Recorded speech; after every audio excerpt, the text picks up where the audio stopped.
한국직업방송 투데이 잡스 3.0 구독과 좋아요 부탁드립니다. 네, 오고 가는 수다 속에 피어나는 인사이트 뉴스는 네모다. 오늘은 뉴스는 문화다. 강남대학교 글로벌 문화학부의 강유정 교수님과 함께하겠습니다. 어서 오십시오. 네, 안녕하세요. 예. 요즘에 초능력자의 얘기를 다룬 무빙 때문에 굉장히 많은 이야기들이 쏟아져 나오고 맞아요. 있더라고요. 네네. 특히나 그 이정아 배우 같은 경우는 몸무게를 30kg을 올렸다더라. 어떻게 그랬는지 모르겠어요. 그리고 네. 그 이정아 씨가 제 기억이 나는 게 오디션 프로그램에 나왔는데 거기 이렇게 나올 만한 상황이 아니었어요. 근데 너무 이렇게 수줍어하는 것 때문에 되게 인기가 많았던 게 기억이 나거든요. 그리고 이제 연기를 하기 시작했었는데요. 어쨌든 그런 모습뿐만 아니라 조인성 씨와 한효주 씨의 조합부터 시작해서 어쨌든 이번에 이 작품 하나로 디즈니 플러스가 굉장히 약세였는데 어쨌든 구원투수가 되줬어요. 그 디즈니 플러스 채널이 처음에는 열렸을 때 넷플릭스가 가장 위협적인 적을 얻었다라고 해서 많은 사람들이 대거 이탈할 거라고 생각했거든요. 많이 처음엔 가입을 했습니다. 그런데 가만 보니 이 디즈니 플러스가 애들 채널도 아니고 그렇다고 유료 가입을 해서 구독을 하기 위해서는 성인들을 끌어들일 수 있는 매력적인 게 있어야 되는데 물론 어벤져스, 마블이나 DC 뭐 이런 어떤 세계대 관들을 잘 보여주는 영화들의 다양한 드라마들이 만들어지긴 했지만 이것만 말씀드릴게요. 스타워즈가 우리나라에서는 왜 잘 안 될까?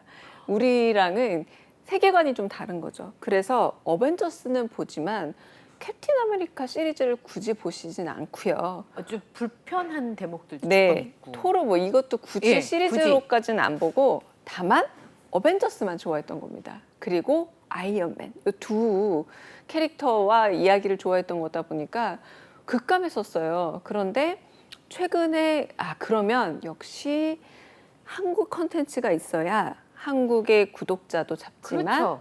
무엇보다 동아시아, 동남아시아 모든 중동까지 아시아 고객을 끌어들이려면 미국 컨텐츠는 안 되겠다. 미국 회사지만 한국에 있어야 되겠다라고 생각해서 형사록으로 조금 관객을 늘렸어요. 그 다음에 카지노로 조금 더 늘렸어요. 네. 근데 이번에 무빙으로 소위 말하는 제대로 된 한국 사람들의 마음을 휘어잡는 킬러 컨텐츠를 갖게 된 겁니다. 근데 이 무빙이 강풀 네. 웹툰 원작인데 조상님이잖아요. 웹툰계의 조상님이에요. 그런데 뭐 26년 후라던가 뭐 이웃사촌이라던가 언제나 좀 당대의 사회의 문제와 그리고 우리가 살아가는 것에 있어서 휴머니티라고 인간적인 애정 이런 것들을 늘 염두에 두고 쓰는 최근에 많은 작품들이 그 웹툰을 원작으로 만들어지긴 하지만 아시겠지만 요즘 유행은 뭐 회기물이라고 네. 해서 전생을 19번 경험했다, 20번 경험했다, 전성에 뭐 구미호였다 이런 네. 식의 회기물들로 10대들의 사랑을 많이 받는데 왜 이렇게 드라마나 영화만 되면 힘을 못 쓸까? 혹은 웹툰 자체가 힘이 떨어지는 거 아니야? 라고 사람들이 많이 생각할 때 문제는 그게 아니었어. 어떤 웹툰인지가 중요해 라는 걸 입증하고 있고요.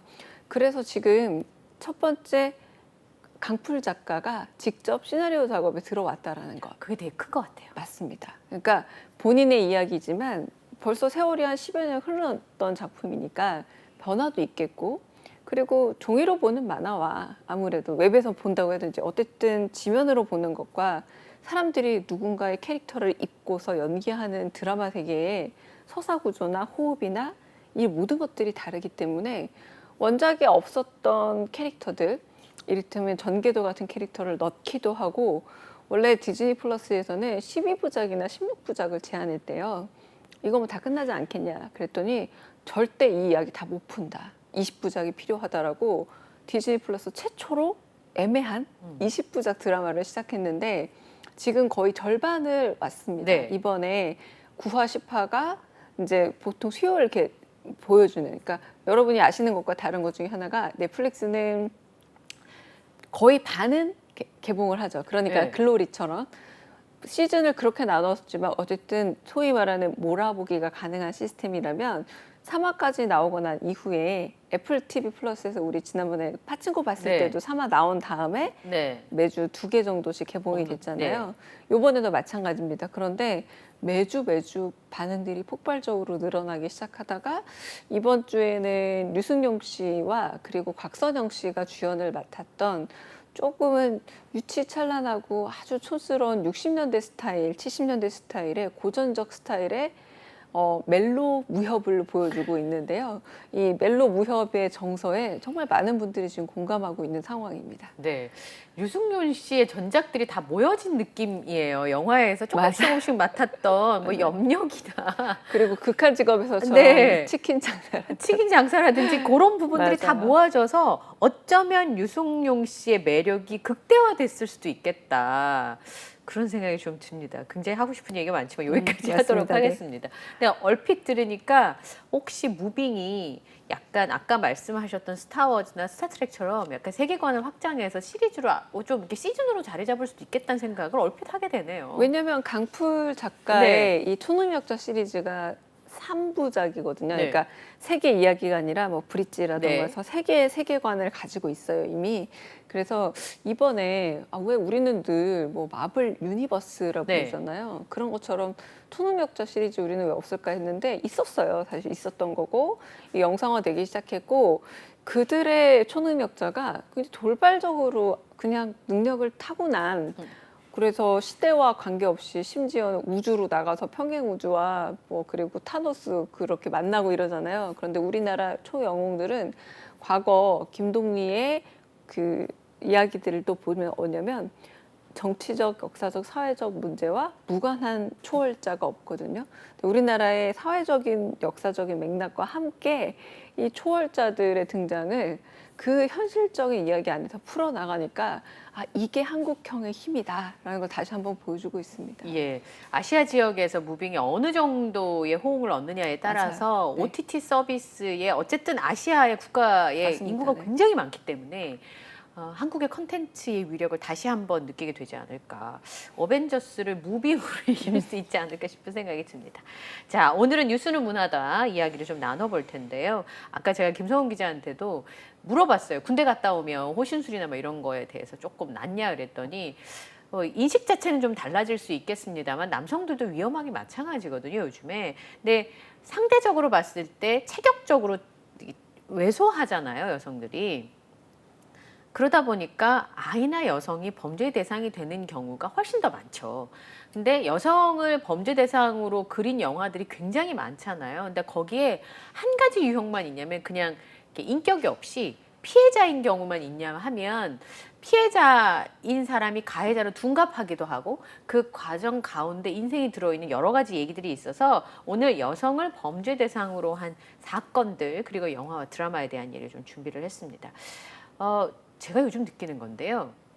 우리나라 드라마나 우리나라 영화의 경우에 유난히 범죄물, 스릴러물, 미스터리물이 되게 잘 돼요. 잘 만들고. 그게 사회 긴장도가 높아서 그럴까요? 한편으로는 이런 범죄물들 그리고 여러 가지 되게 난폭한 폭력 수위가 높은 작품들이 잘 되는 이유는 현실에 그런 폭력은 사실 많지 않기 때문이기도 합니다. 요즘에 가만 돌이켜 보면은 그렇잖아요. 우리나라에 총기가 일단 없기 때문에 그렇죠. 뭐 총으로 쏜다라는 건 영화적인 거예요. 우리한테는 맞습니다. 비현실적인 네. 거고 그리고 80년대, 90년대까지만 하더라도 범죄와의 전쟁이라는 용어도 있었고 조폭이라는 개념이 실질적으로 우리 주변에 조금 위협을 느끼는 대상이었다면 지금 조폭은 사실은 영화에 나오는 일종의 폭력적인 집단에 더 가깝죠. 그러니까 맞아요. 이걸 우리 눈앞에서 보는 일이라는 그게 아니라 오히려 거꾸로. 오히려 서사적으로 허구화된 공간에서 보는 말하자면 각이 잘 짜여져 있는 폭력의 개념에 더 속했던 거죠. 그러나 많은 분들이 추격자 같은 영화를 훨씬 더 무서워서 나는 그 영화 못 보겠다라고 말하시는 진짜. 분이 많은 이유는 현실이기 때문인 거죠. 훨씬 더 현실적이고 우리가 뭐 범죄 도시에는 얼마나 많은 사람들이 소위 나와서 칼을 쓰고 네. 더 심한 어떤 막 그 긴 장검도 나오고 밀수에도 보면은 그런 집단적으로 그 패거리들이 싸우면서 엄청나게 잔인한 장면들을 보죠. 사람들이 재밌다고 보거든요. 그리고 이를테면 아저씨에서 원빈이 싸울 때 오, 되게 멋있다라고 보지 그걸 위협을 갖지 느끼진 않는 건 않아요. 네. 아주 비현실적인 그런 이야기들인데 추격자에서는 어떻게 보자면 매우 투박한 생활 도구를 써서 되려 범죄를 일으키는데 사람들이 훨씬 더 큰 공포를 느꼈던 건 실제 범행을 바탕으로 해서 만들어져 있기도 하고 그리고 그래서 뿐만이 아니라 여기서 묘사되고 있는 모든 상황들이 나한테도 일어날지도 모르겠다라는 진짜 공포를 자극하기 때문인 거죠. 그러니까 네. 지금까지만 해도 한국의 가장 특징이 뭐였냐? 핸드폰을 테이블에 놓고 가도 아무도 집어가지 않는 나라. 예. 그리고 야, 이 나라는 밤에 해가 져도 사람들이 여자들이 혼자 다녀도 되는 나라였었어요. 근데 네. 이럴 수 있는 나라가 세계에 몇 군데 없었잖아요. 그런데 이제는 최근에 여러 범죄들을 보자면 밤이 아니라 지금 같은 아침 무렵에도 혼자 출근을 하던 여성이 목숨을 잃는 나라가 되었다면 말 그대로 그 뉴욕에 있는 그 공원이 센트럴파크 공원에 낮에도 혼자 가면 안 된다라는 소문을 들었을 때 우리가 어떻게 사람이 그러고 살아라고 생각했던 게 몇 년 전이었는데 그러니까요. 이곳도 별반 다르지 않구나라는 공포감이 높아지다 보니 훨씬 더 이렇게 폭력의 수위가 낮다고도 볼 수 있지만 훨씬 더 현실적 폭력으로 다가오니까 두려움도 커졌다라고 말할 수 있겠습니다. 네. 추격자 같은 경우는 4885 다 기억하시잖아요. 그런 것처럼 하정우 배우를 보고 악마를 봤다라고 얘기하는 분들도 많이 있었습니다. 근데 아까 보신 것처럼 이게 더 현실적인 게 평소에 너무 멀쩡하는. 맞아요. 그 이웃집 살인마라는 책이 있는데 네네. 그냥 이 제목이 붙은 이유도 살인마라고 영화에서처럼 대단한 오두막을 지어놓고 막 수염을 기르고 씻지도 않은 채 음습하게 숨어있다 튀어나오는 게 아니라 대부분 막상 검거를 하고 나면 아주 평범하거나 혹은 평범 이하의 신체적 능력을 지닐 때도 있고 그러니까 우리가 봤을 때 매우 위협적으로 느꼈던 영화적 같은 주인공이 아니라 너무 평범한 이웃이더라라는 게 아마 더 큰 공포를 주지 않을까 싶은데요. 사실상 여성 대상 범죄가 인류에게 있어 가장 큰 공포를 줬던 최초의 사례는 영국의 잭 더 리퍼 사건이라는 게 있습니다. 네. 이 잭 더 리퍼가 지금도 그 코벤트 거리 뒤쪽에 가면은 매달 마지막 주 목요일에 모이면 잭 더 리퍼와 그에 의해서 희생당한 여성들을 연극적으로 재현하는 모임이 있대요. 그러니까 그만큼 희대의 살인마였던 건데 그때 당시 그 수법이 얼마나 잔혹하고 얼마나 공포스러웠는지 당시 뉴스에 그 신문에 사파들로 남아 있거든요. 사파들로 남길 정도로 끔찍한 일이었는데 더 중요한 건 왜 범인이 이렇게 늦게 잡혔느냐라는 게 이유가 한 3가지 정도였는데 일단 첫 번째는 당시 영국에 너무 많은 사람들이 몰리다 보니 도시 빈민이 많아서 거리의 여자들이 돈을 벌고 잘 살기 위해서가 아니라 하룻밤 잘 곳과 먹을 것을 위해서 그렇게 거리의 여자가 많아졌대요. 그러니까 인구 증가와 두 번째는 그러다 보니 그런 여성을 대상으로 하층민 여성을 대상으로 범죄가 일어나다 보니 에이 뭐 다 그렇고 그렇지라고 하면서 경찰이 그걸 주목하지 않았다고 합니다. 그리고 마지막 3번째는 이게 드러나고 나선 또 선정적으로 소비가 되기 시작하니까 막상 범죄를 밝히거나 범인을 잡는 것보다는 이걸 소문으로 막 소비하기 바빴다라는 거예요. 그 안 잡혔잖아요. 그 최초의 여성 연쇄 살인이기도 했지만 최초의 미제 사건이기도 한 게 잭 더 리퍼인데 여기서 중요한 건 이런 경우에 여성, 무방비 상태에 놓여 있는 여성, 두 번째는 특히 평범하거나 하층민인 여성들은 범죄 대상이 돼서도 수사해야 된다라는 필요성까지 가는데 꽤 시간이 필요하다는 거. 우리 영화 추격자도 똑같았잖아요. 일종의 그런 직업을 가진 여성이었기 때문에 그렇죠. 사라져도 또 도망갔나 보다. 내지는 뭐 이 세계야 그렇지 뭐 잠적했나 보다, 잠수 탔나 보다 이렇게 하다가 알고 보니 그게 아니라 사실은 살해에 당한 게 되게 뒤늦게 밝혀졌잖아요. 실제 우리 사건에서도 그렇고. 근데 그런 점에서 보자면 도시의 발달과 여성 피해자에 대한 잔혹한 범죄라는 게 안타깝게도 좀 늘 있어왔던 도시가 발달한 이후부터 있어왔던 사건이긴 하다라고 네. 할 수 있습니다. 최근에 있었던 강력 범죄들이 이유가 없이 범행이 자행되고 CCTV에 잡힌 모습 보면 너무나 사람을 처참하게 살해하러 가는 길이거나 살해했음에도 불구하고 우리 옆집에 살고 있는 사람처럼 너무나 평범하게 움직이는 게 사람들에게 굉장히 큰 공포였잖아요. 그게 아마 영화 추격자를 보고도 하정우 씨를 이제 그때 이미지 추락이 좀 많이 있었다고 하정우 씨가 저 역할을 너무 잘해가지고 네.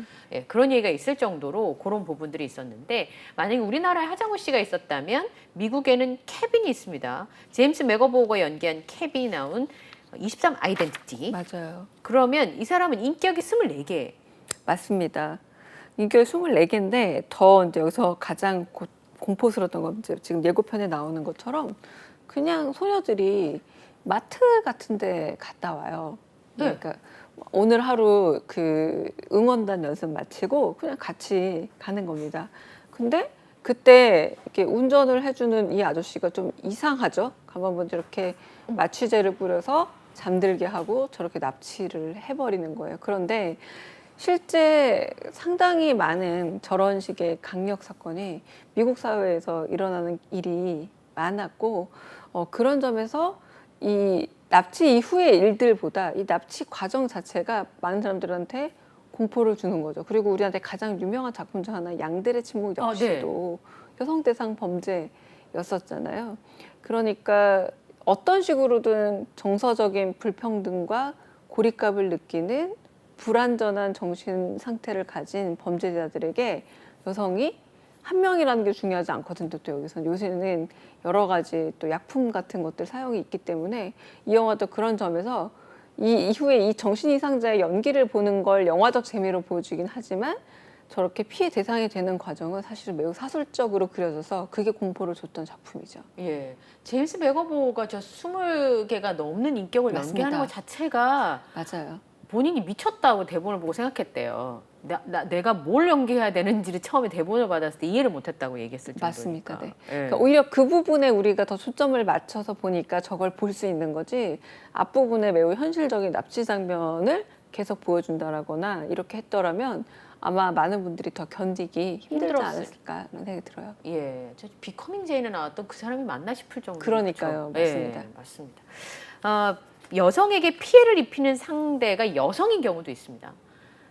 화차 같은 경우가 특히나 맞아요. 그렇죠. 네. 되게 충격을 줬던 작품이었어요. 그러니까 이 작품이 미야베 미유키 작품이잖아요. 근데 한 20년 정도에 2000년대 초반에 한국 사회에서 일본 범죄 소설이 어마어마하게 유행을 했던 적이 있습니다. 그러니까 화차도 그랬고 네. 또 고백이라는 미나토 가나의 네. 소설이 있는데 이건 뭐냐면 요즘에 또 쉽지 않은 문제죠. 선생님이 자신의 아이가 다름 아닌 제자들의 장난에 의해서 희생된 이야기였어요. 그래서 선생님이 이 문제를 복수하기 위해서 제자임에도 불구하고 제자를 상대로 아주 설계된, 아주 꼼꼼하게 설계된, 그래서 그 글로리처럼, 그러니까 네. 내가 직접 가해를 하는 게 아니라 결국 그렇게 나쁜 짓을 하는 악마 같은 아이이기 때문에 결론적으로는 그 아이는 제 발로 덫에 걸리게 돼 있다는 걸 파악하고 아이의 죽음에 대해서 그 복수하는 과정을 그리는 영화도 있었고 소설도 있었는데 그게 요 비슷한 시기에 나왔거든요. 네. 그런데 지금 이 화차나 고백 같은 일이 지금 20, 30년 흘러서 우리 사회에 일어나고 있는 거죠. 그러니까 참 나쁜 의미에서 일본 사회가 우리나라의 20, 30년을 앞질러 가더라라고들 얘기하는데 네. 이 작품들을 봐도 조금은 반영이 되는 거죠. 얼마 전에 그 살인 사건을 저지른 여성 이야기도 그러니까 이게 꼭 남성이 여성을 죽이고의 문제가 아니라는 거예요. 그러니까 사회가 복잡해지고 방금 말씀드렸던 것처럼 개인적인 불평등에 대한 불만 그리고 고립감 이런 것들이 심해지다 보면 매우 비정상적인 해결 방식을 선택하게 되는데 그중 하나가 화차는 내가 싫으니까 다른 사람의 정체성을 내가 뺏어서 살고 네. 싶어.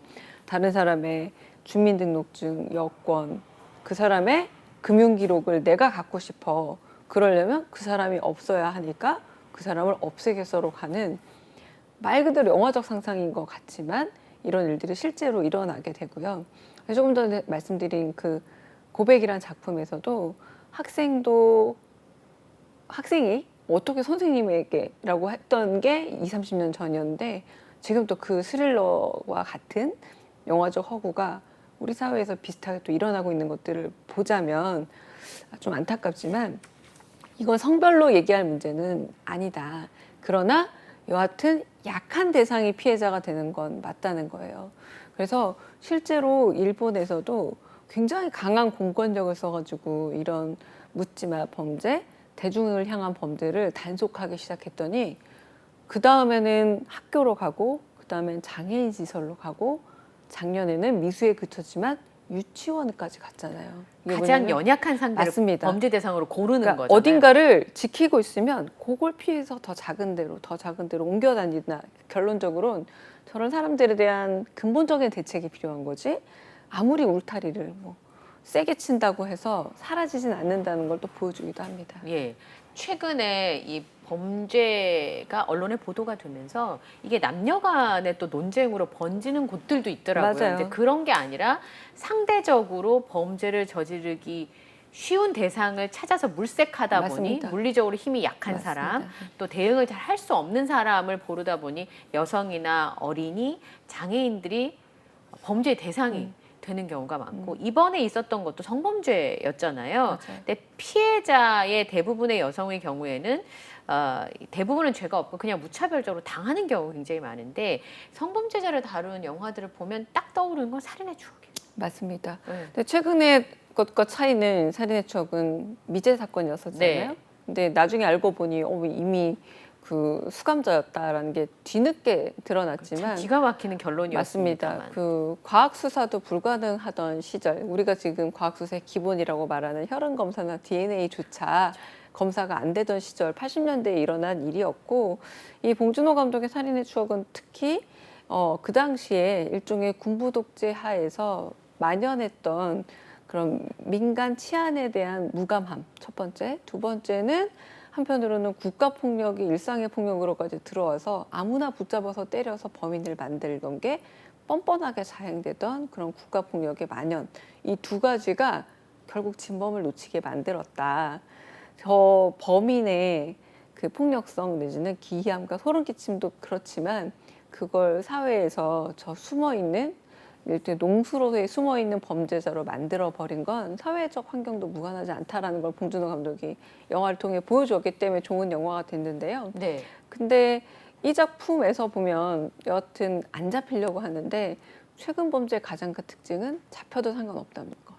그래서 그 분당에서 일어났던 사건도 그렇고 이번에 그 신림동 사건도 그렇고 대부분 인생을 포기한 채 나 혼자 죽진 않겠다라는 식의 각오들이거든요. 그러니까 지금 벌써 80년대 배경으로 했던 살인의 추억의 세계관과 지금은 또 많이 또 달라졌다라고 볼 수 있겠고, 근데 살인의 추억에서 얘기하고 있지만 지금도 만약에 이런 사건들이 한 번, 두 번 일어나는 건 사회적 환경에 의한 돌발적 결과다라고 말할 수 있지만 만약 계속 일어나도록 방지하지 못한다는 건 사회의 책임도 분명히 있다라는 걸 살인의 추억이 또 과거 시제로 보여주고 있는 거기도 하죠. 예. 그 김금순 주연의 정지혜 감독의 영화 정순의 경우에는 조금 더 성범죄가 요즘인 거죠. 말하자면 맞습니다. 디지털 네. 성범죄인 건가요? 네. 그러니까 이 최근에 또 한두 해 전 정도의 많은 영화들에서는 이 디지털 성범죄 피해자가 된 분들의 이야기를 많이 그려내고 있습니다. 그래서 뭐 굉장히 평범하게 살아가던 그런 여교사였던 딸이 뭐 갑자기 남자친구가 이별 후에 퍼뜨린 일테면 리벤지 포르노 때문에 일생을 망칠 위기에 처한다거나 이런 이야기들이 정말 많아지고 있는데요. 최근에 이 사회적 분위기로 제가 말씀을 드리는 이유 중에 하나가 이런 거 있잖아요. 롤스로이스 가해자가 첫 번째 말이 죽지도 않았는데 왜 그랬느냐. 죽지도 않았는데라는 말 했다는 것과 얼마 전에 그 여성의 머리를 이발기로 훼손하고 신체적 상해를 일으켰던 그 쪽에 뒤에 있는 또 아버지께서 방송사 인터뷰를 통해서 죽은 것도 아닌데 그렇게 흉악범 취급을 하지 말고 그건 그냥 데이트 폭력의 일부 아니냐고. 데이트 폭력은 마치 지나가다 우리가 어깨를 부딪히는 것 정도의 단순한 것처럼 인터뷰를 하셨어요. 그래서 이제 사회적인 논란을 일으켰고 이 두 범죄의 공통점이 뭐였냐면 대형 로펌에 아주 빵빵한 변호사들을 뒷배경으로 하고 이런 말을 하고 있다는 거거든요.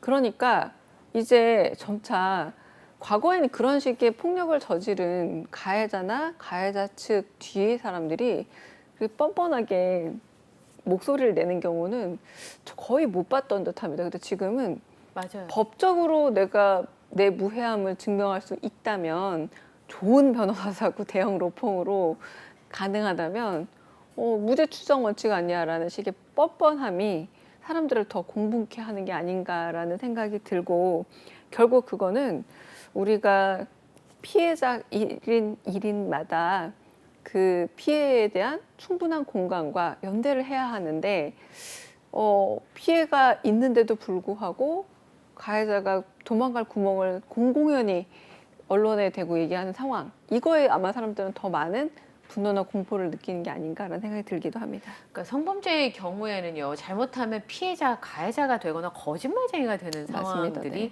네. 과거에 많이 있었습니다. 그래서 이제 성인지 감수성 내지는 그다음에 그 팩트를 증명하는 데 있어서 사실은 은밀한 곳에서 벌어지는 범죄일 경우가 많기 때문에 그걸 증명하는 데 있어서는 굉장히 어려움이 있어서 피해자의 진술을 상당 부분 인지하고 믿어주는 쪽으로 이제 바뀌어가고 있는 거잖아요. 그런데 믿을 수 없는 이야기에 보면 피해를 당한 소녀가 이야기하는 것이 어느 순간 거짓말로 둔갑해버리는 그런 과정들 현실에도 충분히 있을 수 있는 일이지 않나 싶어요. 특히 10대 미성년자들이 이제 이렇게 피해를 입었을 때 그런 경우가 많다고 하죠. 그 진술의 오염도를 자꾸 네. 의심받게 되고 그리고 물론 실제 무고 사건도 있겠죠. 그러나 실제 무고와 그렇지 않은 것들을 잘 가려내는 수사 기법과 그러면서도 그 피해자의 마음이 다치지 않게 진술을 받아내는 어떤 역량들이 필요한데 이 문제는 서구권이나 우리나 여전히 좀 심각한 문제로 남아있기도 하다라고 말할 수 있겠습니다. 저는 오늘 이제 교수님께 여쭤볼 영화 중에서 2016년에 네. 개봉됐던 룸이라는 영화를 보면서 이 피해자의 삶이기 때문에 굉장히 다층적인데 그냥 피해자라고 하는 한 면만 보게 되는 건가? 그럼에도 불구하고 그녀는 삶을 이어가야 되는 거잖아요.